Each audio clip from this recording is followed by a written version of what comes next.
An interesting and significant decision that was made by the Delhi High Court that has made it clear now more than ever. No blanket ban on smartphones in schools. Before we delve into this a little further, let's take a moment to think of how times are truly changing. Phones in schools was an absolute no till just a few years ago. In fact, children especially brought up in stricter households weren't even given access to phones at home, let alone schools. Therefore, smartphones were a luxury not only because of how much they costed, but of how they were projected as an asset only for adults. Cut to today. We live in an age of artificial intelligence where information cannot be ignored, and smartphones are rather being treated as a potential tool to enhance education. But how safe is the idea? How much can one regulate, and will it harm or will it stimulate? To discuss exactly this, please join me in welcoming my panelists this evening. I have Shweta Gandhi, child psychologist, parenting coach and NLP master coach, and Advocate Anubha S Sahai, President, India-wide Parents Associations. Ladies, thank you so much for joining me this evening. Shweta, we're definitely, but before I get Shweta back on, Anubha, my question coming to you. Can we continue to ignore the need and use of smartphones anymore? The Delhi High Court taking this decision, but also adding some guidelines with it. Yeah, thank you for having me on this show. And I'm really grateful to Honorable Delhi High Court that at least they have come up with some suggestions and some solution to this problem. Because in today's digital world, it is definitely not possible to keep children away from mobile phone and gadgets. But at the same time, regulation and monitoring is very important, which the Honorable High Court is also mentioning. And they are also focusing on regulating and monitoring the use of mobile phones in school premises. So some schools have started this concept, no doubt, and they're also facing at the same time a lot of challenges. So these guidelines definitely will help the schools also to take some measure as far as the mobile phones are concerned, because they cannot take any action under RTA. It becomes very difficult for a school to take any kind of action against any child for bringing mobile phone or for doing any kind of mischief or misbehavior. Some action definitely is allowed. So these guidelines, which the Honorable High Court has directed all the authorities to look into these guidelines, and also in consultation with parents and other stakeholders, the Honorable High Court has directed the authorities to frame guidelines for all the schools. And this will definitely help and support the parents also, because now in today's time, it is really important that the children should start using mobile phone, but at the same time, regulation and monitoring is very important, because many students are also misusing it. So they should be the schools and parents also, not only schools, but at the same time, parents also should educate their children on how to use the mobile phones, and also about the cyberbullying. A lot of things are happening on social media where the students are engaged, and they are quite influenced by the social media these days. There are so many games the students are playing, and they're getting into a lot of other activities also on social media. So definitely regulation and monitoring will help, and at the same time, guidance from school, not only school and teachers, but also parents should guide and support their parents in how to use the mobile phones and how to digitally, how they should not misuse the mobile phone. Because definitely, as far as the WHO guidelines are concerned, WHO has clearly said that the children should be kept away from mobile phones, because the excessive use of mobile phone is because of the excessive use of mobile phones, children are getting depressed, and it is a kind of they are getting into mental depression. Mental health problems are increasing among students, and it's a kind of mental disorder also, which WHO has pointed out.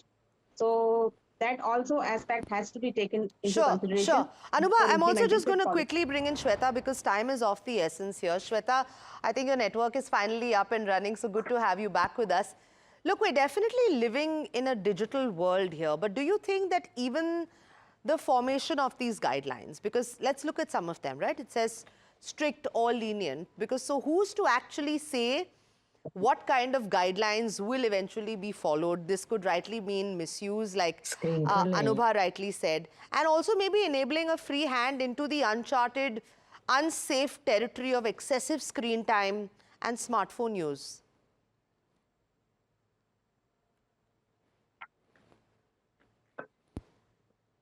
Anule. I think we are going to try and connect with Shweta back in a moment. But Anubha, if I were to ask you the same question, can we continue to ignore the need and the use of smartphones? See, as I have already said, we cannot ignore the use of mobile phones because now the children are competing with other students in other worlds also. Although one or two countries have completely banned the mobile phone in school. But as far as India is concerned, India is now developing. India is a developing country, and our children also need online classes because of COVID. Now many children are using the mobile phones and other gadgets. So I don't advise, and I'm not in support of using the mobile phones. But as far as these guidelines, which the Honorable High Court has framed, are concerned, will be really helpful because they have clearly mentioned that the students will have to deposit these mobile phones in the school premises because many of the parents who are staying in cities like metro cities like Mumbai, Delhi, Bangalore, Ahmedabad, and Calcutta, and all other metro cities, most of the parents are working. So they are also much worried about the children once they leave school. So they can keep a track on their children, and children can also call them in case of any emergency. So for that purpose, definitely students should be allowed to use mobile phones. They can use normal phones also. As far as smartphones are concerned, definitely regulation and monitoring is must. Absolutely. Shweta, And I online think behavior, digital manners also should be. Shweta, I think you're back with us now. So if you can hear me, I'm going to Yes. repeat my question to you. We're definitely living Yes. in a digital world. But do you think that even the formation of these guidelines could mean misuse? It could mean enabling a free hand into the uncharted, unsafe territory of excessive screen time and smartphone use? So basically, as much as we know the side effects or the harmful effects of technology, excess mobile phones on our children, but let's understand we cannot separate digital world from our children now. There has to be an integration of technology and education coming together, and the guidelines that Honorable Ajit Bambani sir has given, I think they are absolutely within the framework of how schools should do. It should be responsible, where we teach our children digital literacy, where we teach them the harmful effects, we teach them the online digital manners, that how they should be talking, how they should be using. We also speak about spread awareness about the uh, correct and appropriate use of digital technology in our education. While I run a school and I know that how much we need the screen for educational purposes, and that's making learning so effective. So as an educator, I would definitely say that we cannot separate the both, but a great integration of the two, where there is a little bit of policy reviewing by schools, where the guidelines were passed that there has to be safekeeping, the use should be only for educational purpose and not recreational purpose. So all of these guidelines are definitely going to help all of us get clarity on how should we be using or integrating technology in our schools. And we also keep a check by constantly making our students aware of the harmful effects, and we make sure that we are using it in the best possible way for our benefit. But if anything in excess is a disease, so we have to explain them the moderation of technology in our lives. So if I were to ask you, Shweta, if you could give us some quick actionable tips that, you know, so many parents are probably watching and maybe their children as well to curb the use of or the excessive use of smartphones and to be able to really understand that balance? Because let's face it, the adults also don't have balance.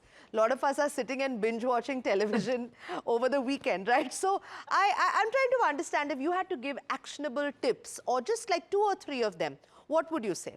Right, right. So, number one, as you rightly said, we as parents are the role model to our children.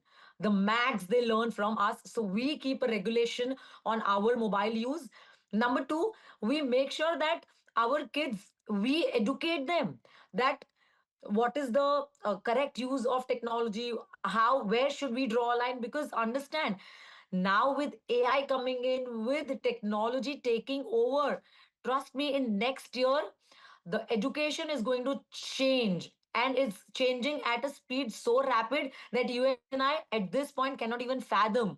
We are entering a very unknown territory with the AI coming in, and of course AI is going to enter in the businesses, all the businesses, being with education number one, because that is the root of the entire development of the world. Absolutely. Shweta and To take over. Okay, I think we seem to have lost the connection with Shweta, Yeah. but we'll try and bring her back. Shweta and Anubha, thank you so much for sharing your insights on this topic. The Delhi High Court banning this complete ban on smartphones, but instead introducing these guidelines.